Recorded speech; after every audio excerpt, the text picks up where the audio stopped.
Hello guys, नमस्ते, प्रणाम। और कैसे हैं आप लोग? उम्मीद है कि आप लोग बहुत अच्छे होंगे। और मुझे आप लोगों के साथ बहुत ही इम्पोर्टेंट बात करना है, जो कि ये जो हमारा देश है, भारत देश, वो सीधे ऊपर की तरफ नहीं, नीचे गटर की तरफ जा रहा है। नीचे गटर की तरफ जा रहा है। और ये बात मुझे बहुत ही शर्मिंदा के साथ कहना पड़ रहा है कि ये हमारा भारत देश नीचे गटर की तरफ जा रहा है। क्योंकि दोस्तों, ये जो हमारा देश है, भारत देश, ये कैसे चलाना है, ये पुलिस वाले के हाथ में है और नेताओं के हाथ में है। अगर वो लोग गलत चला रहे हैं तो हमारा देश गटर की तरफ ही जाएगा। दरअसल बात ये है दोस्तों, मैं बिहार के रहने वाला हूँ और मैं दिल्ली में जॉब करता हूँ। और मेरा गांव का दोस्त है राजेश, जिसका ये इंस्टा आईडी है, वो भी दिल्ली में हम मेरे साथ ही रहता है और कहीं पे जॉब करता है।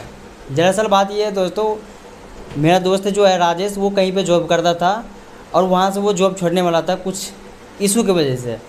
तो उसके मालिक को पता चल गया कि ये बंदा जॉब छोड़ने वाला है। तो जो इसका सैलरी बन रहा था, उसमें से वो कुछ सैलरी दे के बाकी के पैसे रोक लिया। और वो कह रहा है कि वो तुम्हारा जो सैलरी है वो 6 महीने बाद मिलेगा।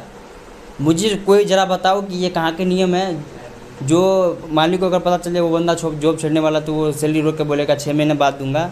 इसलिए मेरा दोस्त ने क्या करा, तो उसका जो कुछ सामान था वो लेके वहाँ से निकल गया। और जबकि उसको पता था कि राजेश कुछ सामान लेके बाहर गया और बाकी ऐसा कुछ चोरी भी नहीं किया। उसको पता था कि वो सामान लेके बाहर गया है, बस बाहर ही गया है। बट वहाँ से वो निकल गया और मालिक को फ़ोन भी कर दिया कि देखो ऐसा ऐसा बात है, तुमने मेरा सैलरी रुका है तो मैं आपको कुछ सामान लेके आया हूँ। तो वो कहने लग गए कि देख राजेश, जो तुम मेरा सामान लेके गया वो उसको वापस कर दे, नहीं तो ऐसा कर देंगे वैसा कर देंगे। तो फिर वो नंबर वो पुलिस वाले को सेंड कर दिया।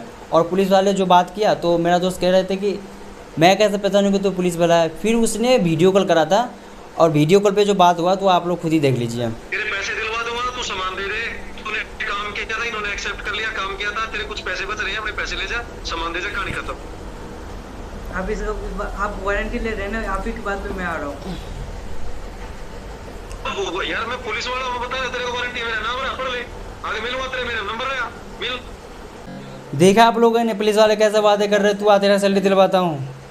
जब मेरा दोस्त वहाँ पे पुलिस स्टेशन गया था, सारा मामला ख़त्म करके बोल रहा है कि सर आपने सैलरी दिलवाने का वादा करा था, आप मेरा सैलरी दिलवाओ।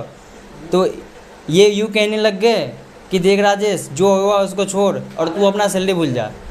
तो ऐसे पुलिस वाले को और ऐसे देश चलाने वाले ऐसे नेताओं को मन कर रहा है साला गांड में इतना चाकू करूँ, इतना चाके करूँ, इतना छेद करूँ कि साला हगने मुतने की जगह नहीं रहे। हगे मुते तो ऐसा लगे कि जैसे झरना बह रहा है। अबे चूतियो, सुधर जा और इधर आ, इधर आ। और दोस्तों, मैं आप लोगों से आज तक रिक्वेस्ट करते आया हूँ कि आप लोग वीडियो शेयर करिए, बट आज आप लोगों को ये वीडियो शेयर करना पड़ेगा और ज़रूरी है करना। तो जय हिंद, जय भारत।